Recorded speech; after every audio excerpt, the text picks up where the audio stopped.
আসসালামু আলাইকুম রহমতুল্লাহ। Rahat homeo chamber এর পক্ষ থেকে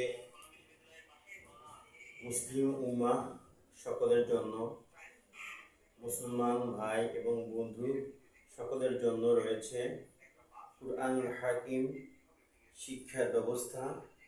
ইনশাআল্লাহ রাহাত হোমিও চেম্বার ইউটিউব চ্যানেলে যদি আপনারা চলে যান অবশ্যই দেখতে পাবেন কুরআনুল হাকিম কীভাবে শিক্ষা করতে হয়।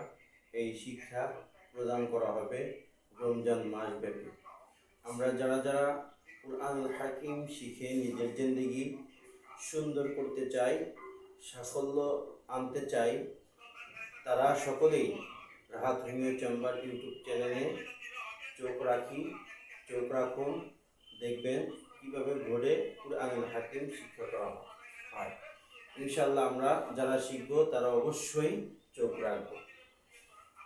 এই পর্যায়ে আমি আপনাদের সামনে যাচ্ছি, বোর্ডে যেতেছি। বোর্ডে প্রথমে আমরা শুরু করি আলিফ, ওয়াও, ইয়া। আলিফ, ওয়াও, ইয়া এই তিনটি হইতেছে মদের হরফ। আরবিতে বলা হয় হরফ, বাংলাতে বর্ণ এবং ইংরেজিতে বলা হয় ডিজিট বা অড। তো ডিজিট অঙ্কের ক্ষেত্রে ব্যবহার হয়, কিন্তু ইংরেজিতে বলা হয় অড। তাহলে আসুন আমরা প্রথমে জানি আরবি শেখার প্রথম মূল ভিত্তি হইতেছে মদের হরফ। মদের হরফ তিনটি, আলিফ, ওয়াও, ইয়া। মদের হরফ তিনটি, আলিফ, ওয়াও, ইয়া। এই আলিফ, ওয়াও, ইয়া মদের হরফ থেকেই পুরা আরবি হরফ, আরবি কুরআনুল হাকিম এটার শুরু হয়েছে। যেমন নাকি বাংলা বর্ণমালা থেকেই বিভিন্ন বাংলা গদ্য, পদ্য, কবিতা তৈরি হয়েছে। ঠিক এভাবেই আলিফ, ওয়াও, ইয়া এই তিনটি হরফ থেকেই আরবি হরফগুলোর উৎপত্তি হয়েছে, তথা কুরআনুল কারীম ছোট্ট ছোট্ট সূরা এবং কুরআনুল হাকিম লেখা এবং পড়ার ব্যবস্থা এখান থেকেই হয়েছে। তো আসুন আমরা কথা না বাড়িয়ে কাজে চলে যাই। প্রথমে আমরা দেখতে থাকি আলিফ, এটার নাম আলিফ। এরপরে বা, এরপরে তা, এরপরে সা, এরপরে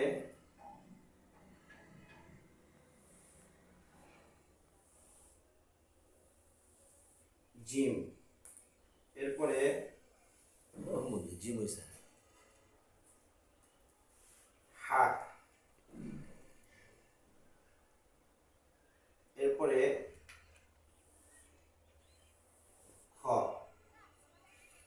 তাহলে আমরা একটু লক্ষ্য করি, আলিফ উচ্চারণ হবে আলিফ, আলিফ, বা, তা, সা, জিম, হা, খ। তাহলে এই যে হরফগুলো উচ্চারণের একটা সিস্টেম রয়েছে। যেমন ইংরেজিতে যদি উচ্চারণ করেন কে, কে হবে খ, খর মতো উচ্চারণ হবে। ঠিক আরবি উচ্চারণের কিছু নীতিমালা রয়েছে। হরফগুলো উচ্চারণ হবে তার মাখরাজ থেকে, কোন অক্ষর থেকে উচ্চারিত হয় সেটা আমরা বলে যাব। যেমন আলিফ, এটা আলিফ, হামজা, হা এই তিনটি মাখরাজ মুখের হলকের শুরু থেকে উচ্চারণ হয়। আমরা আলিফ, আলিফ বলতে গেলে সামনের দুইটা দাঁত এই ঠোঁটের সাথে লাগবে। আলিফ, আলিফ, আলিফ, আলিফ, আলিফ, আলিফ। আর বা দুইটা, দুই ঠোঁট থেকে উচ্চারণ হবে বা, বা, বা, তা, তা, তা, সা। এই সাটা নরম হবে, একদম নরম হবে। জিহ্বার আগা এবং দাঁতের আগা পর্যন্ত লাগবে, লেগে থা উচ্চারণ হবে তা তা। তাহলে আসুন আমরা থা উচ্চারণ করি। তা তা তা তা। এরপর জিম জিম জিম জিম। এটার একটা উচ্চারণের একটা সহজ পদ্ধতি বলি।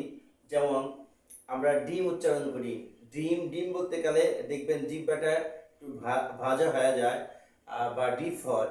ঠিক এমনিভাবে ডিমের মতোই জিমটা একটু উচ্চারণ করি, যদিও এটা মাখরাজে নাই, কিন্তু সহজ করার জন্য আমি বললাম।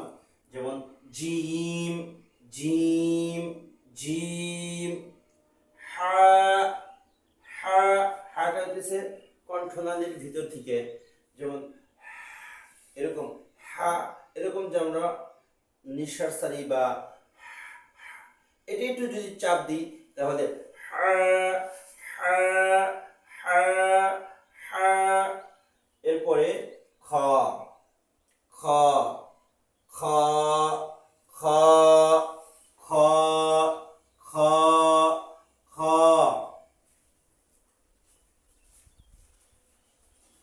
আমরা আলিফ বা তা সা জিম হা খ পড়লাম। এখন পরে আরেকটু পরে চলে যাই, একটু সামনে চলে যাই। দাল দাল দাল দাল দাল দাল। জিহ্বার আগা এবং দাঁতের আগার সঙ্গে লেগে জাল হরফ উচ্চারণ হবে। দাল পাতলা। ওই সা আর দাল আর জ এটার একই মাখরাজ। যেমন দাল আর জ একই মাখরাজ। যেমন বলা হয়েছে দাল সা, জিহ্বার আগা এবং সামনের দাঁতের আগার সঙ্গে লাগবে। দাল সা। এবার আমরা একটু সামনে চলে যাই। র র র।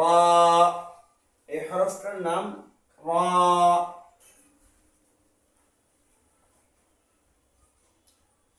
রর উপর যদি একটা নক্ত হয় তাহলে রটা জা হয়ে যায়। রর উপর একটা নক্ত হলে র জা হয়ে যায়। জা জা জা জা জা।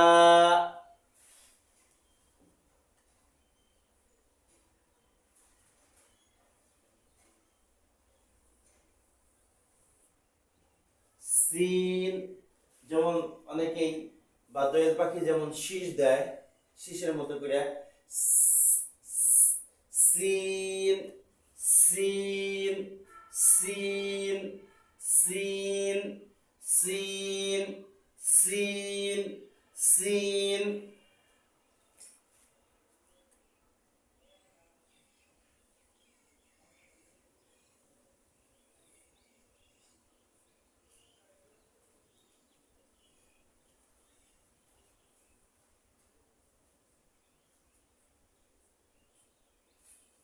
এটা তিন নক্তা। তিন নক্তা দিয়ে সিনের উপর যদি তিনটা নক্তা দেওয়া হয় তাহলে সেই সিনটা শিন হয়ে যায়।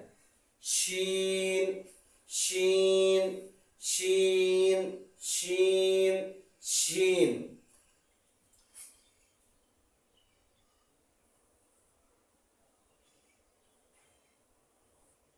এরপর صاد صاد صاد।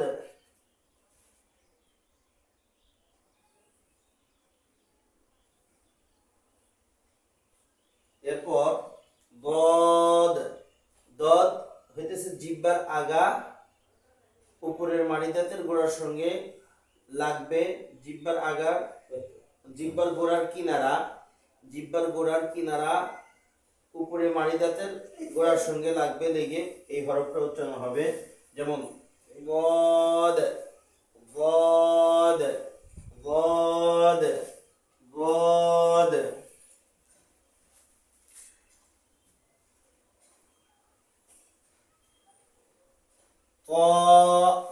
এই হরফটার নাম ক ক ক।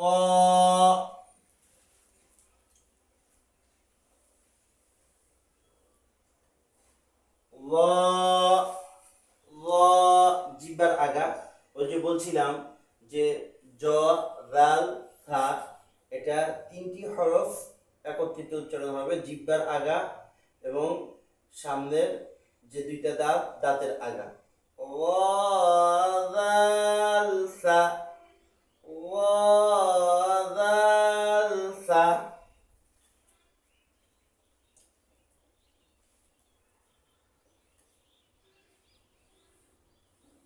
আইন, আইন এবং আইনের উপরে যদি নক্তা দেওয়া হয় তাহলে আইনটা গয়ন হবে। আইন, এটা আইনটা গলার ভিতর থেকে উচ্চারিত হবে। আইন আইন আইন। Wine wine. এরপরে ফা, এই হরফটার নাম ফা। ফা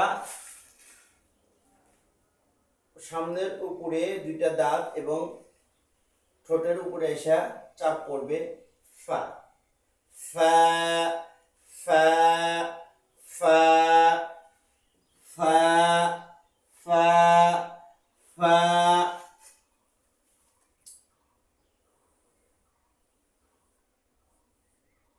কফ, এটা হচ্ছে কফ। যেমন বক, বক উচ্চারণ করে, শব্দ করে কক কক কক কক, ঠিক এইভাবে এই হরফটা উচ্চারণ হবে কফ কফ কফ কফ কফ।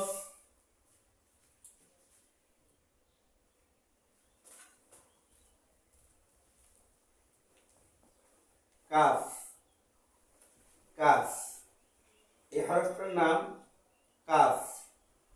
Calf calf calf. এটাকে বলা হয় মধ্যখান পাচানো কাফ, মধ্যখান পেঁচানো কাফ। এরপরে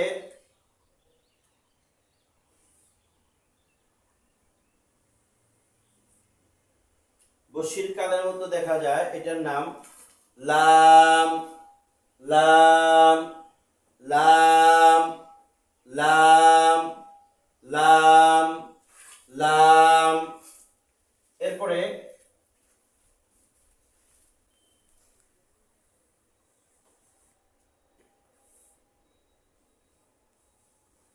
মিম, এটার নাম মিম মিম মিম।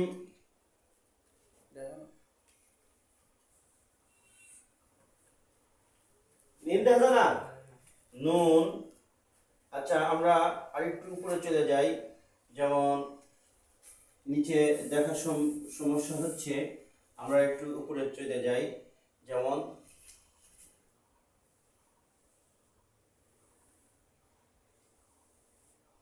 মিম মিম, এই হরফটার নাম মিম মিম মিম মিম।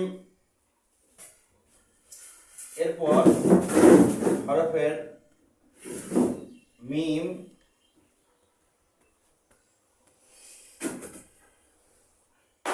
নুন, এই হরফটার নাম নুন নুন নুন। এরপর ওয়াও ওয়াও, বাস যেরকম মুখটা গোল করে এরকম ও বলতে কিছুটা গোল হবে। ওয়াও ওয়াও ওয়াও, এটা গোল হা। হা স্বাভাবিক, হা হা হা হা। হামজা, এটার নাম হামজা হামজা হামজা। এটা ইয়া, এটা ইয়া, ইয়ায়ে মারুফ, এটা ইয়ায়ে মাজহুর, ইয়ায়ে মারুফ, ইয়ায়ে মাজহুর। আসুন আমরা আবার শুরু থেকে 29টি হরফ আবার উচ্চারণ করি। আসুন সকলেই মিলে ধরি। আলিফ, বা, তা, সা, জিম, হা, খ, দাল, লাম, রা, জা, সিন, শিন, صاد، ضاد، طاء، ظاء، عين، غين، فاء، قاف، كاف، لام، ميم، نون، واو، هاء، هاء، হামজা, ইয়া, ইয়া। এইভাবে আরবি 29টি হরফ আমরা যদি আয়ত্ত করতে পারি বিশুদ্ধ উচ্চারণ সহকারে, তাহলে আমার আপনার জন্য কুরআনুল হাকিম পড়া সহজ হয়ে যাবে ইনশাআল্লাহ। আজকে এই পর্যন্তই। আগামী ক্লাসের জন্য আপনাদের জন্য সুব্যবস্থা থাকবে। অবশ্যই আগামী ক্লাসের জন্য আপনাদের স্বাগতম। এই কথা বলে আমি আমার আজকের অনুষ্ঠান শেষ করছি। আসসালামু আলাইকুম ওয়া রাহমাতুল্লাহ।